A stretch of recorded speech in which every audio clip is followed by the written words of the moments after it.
हमारे बीच बहुत ज्यादा फासला है दोस्त, इसी वजह से तो हर एक मसला है दोस्त। वो देख पेड़ परिंदों के रंग उड़े हुए हैं, तू गांव छोड़ के किस समत चल पड़ा है दोस्त। बहुत अच्छे।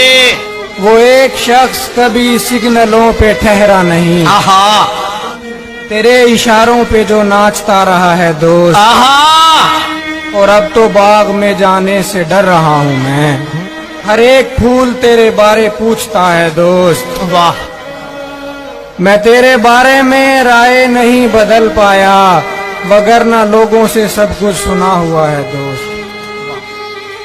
तुम्हारे गम में बराबर शरीक होना है, मुझे ये हक तो नहीं पर शरीक होना है। आहा, किसी का इश्क इबादत करार पाएगा, किसी के इश्क में भी शरीक होना है। नदी में डूब मरे शख्स के जनाजे में मुझे नदी से गुजर कर शरीक होना है।